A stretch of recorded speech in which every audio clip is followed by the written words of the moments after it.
Қайырлы күн, қымбат достар, қадірлі біздің желі қолданушыларымыз. Лекториум жобасының кезекті саны эфирге асық. Бүгінгі біздің эфиріміздің қадірменді қонағымен таныс болыңыздар. Аға сержант Сәкей Елдос. Бала кезінде, мектеп кезіндегі арманым әскери адам болу керек еді. Мен ойлаймын, әр азаматтың отан алдында борышы өтеу міндет деп ойлаймын. Дұрыс айтасың. Қызығушылығым артып, әскерге мерзімді келісімшарт қызметкер болып қалдым. Ең бастапқы мақсат жеке құрамның тәртібі, күнделікті өмірі, тек жанұясымен барып емделуге қаралуға болады. Үкімет тарапынан қарастырылған. Ал енді осы туған жерге деген сағыныш бола ма? Сол демалысымызда ауылға барып сағынышымызды басып, жетістіктер өте көп болды. 4 жыл қатарынан осы үздік шекарашы мергеннің жеңімпазы болдым. Еш нәрседен қорықпау, өзінің діттеген мақсатына айқын жету керек. Қайырлы күн, қымбат достар, қадірлі біздің желі қолданушыларымыз. Лекториум жобасының кезекті саны эфирге асық. Жалпы өздеріңізге белгілі, биыл қарулы күштеріміздің құрылғанына 30 жыл. Сол мереке аясында бүгінгі біздің эфиріміздің қадірменді қонағымен таныс болыңыздар. Маңғыстау облысы бойынша Нұрсұлтан шекара күзет кемесінің аға боцман мергені, аға сержант Сәкей Елдос. Елдос, қош келдің. Қош көрдік. Енді біздің жобамыздың қадірменді қонағы ретінде көргеніме өте қуаныштымын. Лекториум жобасының төрінде біздің тарапымыздан қойылатын сұрақтарға жауап беруге дайынсың ба? Әрине дайынмын. Ендеше Елдос, біздің алғашқы сұрағымыз болсын. Жалпы қай өңірдің тумасысың? Туған жеріңіз және қысқаша отбасыңыз туралы айта кетсең. Біріншіден, ассалаумағалейкум. Сіздерге үлкен рахмет. Осы жобаға шақырғандарыңызға. Өзімнің жеке өміріме тоқталатын болсақ, мен 1995 жылы Қарағанды облысы Бұқар ауданында дүниеге келгем. Белгілі себептермен ата-анамның көшуіне байланысты Алматы облысы Кербұлақ ауданы Қосағаш ауылына қоныс аударған жайымыз бар. Үйде 7 ағайындымыз, 3 ағам, 3 әпкем бар. Үйдің кенжесімін. Қазіргі таңда өзім жеке отбасыма үйде бір ұлым, бір қызым бар қазіргі таңда. Елдос, енді әскерге алғаш шақырғанда өз еркіңмен кеттің бе, әлде әскери міндет болғасын бардың ба? Әрине әскерге өз еркіммен келдім. Бала кезінде, мектеп кезіндегі арманым әскери адам болу керек еді. Болуын армандайтын едім.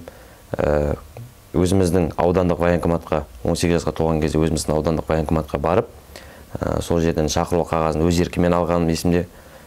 Мен ойлаймын, әр азаматтың отан алдында борышын өтеу міндет деп ойлаймын. Дұрыс айтасың. Елдос, отан алдындағы борышыңды қай жерде өтедің? Мен отан алдындағы борышымды Маңғыстау облысы Түпқараған ауданында өзімнің қазіргі жұмыс орнымда әскери борышымды өтедім. Қызығушылығым артып, әскерге мерзімді келісімшарт қызметкер болып қалдым. Яғни айтқанда, сен отан алдында борышыңды өтеп, дәл сол өтеген жеріңде мерзімді қызметкер болып қалдым. Жұмысқа орналастың? Орналастым. Тамаша. Қазіргі жұмыс орның туралы толықтай айта өтші, қандай қызмет атқарасың? Қазіргі таңда Қазақстан Республикасының ұлттық қауіпсіздік комитеті Маңғыстау облысы бойынша департаментінің 2-ші дивизионның Нұрсұлтан шекара күзет кемесінің аға боцман мергені қызметін атқарам. Қызмет атқару барысында өзімнің міндетімді айта кететін болсақ, ең бастапқы мақсат жеке құрамның тәртібі, күнделікті өмірі, жеке құраммен жұмыс жасау. Күн тәртібі бойынша. Жалпы осы әскери қызметкер ретінде мемлекет тарапынан қандай көмек алдың? Баспана, тағы басқа деген сияқты. Әрине әскери қызметшілерінің бірде-бір арманы ол үйлі болу, баспаналы болу. Менің өзімнің кезекті баспана болуым осы 2021 жылы қазан айында кезекті баспаналы үйлі болдым. Рахмет үлкен. Оның ішінде әскери қызметшілерге киім-кешекпен қамтамасыз етеді, азық-түлікпен. Соның біріншісі, ең бастысы денсаулық. Денсаулық ол жеке өзін, әскери қызметші өзін емес, тек жанұясымен барып емделуге қаралуға болады. Үкімет тарапынан сондай жеңілдіктер қарастырылған. Қазіргі таңда Маңғыстауда, яғни біздің Түпқараған ауданында жұмыс барысымен 8 жылға жоқ қызмет атқарып келесің, Әрине. Ал енді осы туған жерге деген сағыныш бола ма? Жалпы сол сағынышыңды қалай басасың?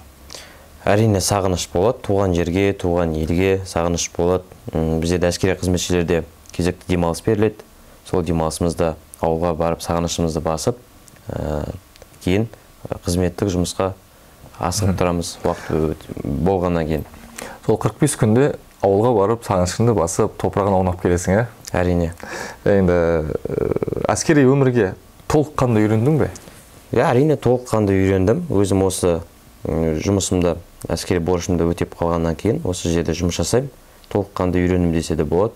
Қазіргі қызметтегі шенің қандай? Қазіргі қызметтегі шенім бас старшина болып есептеледі.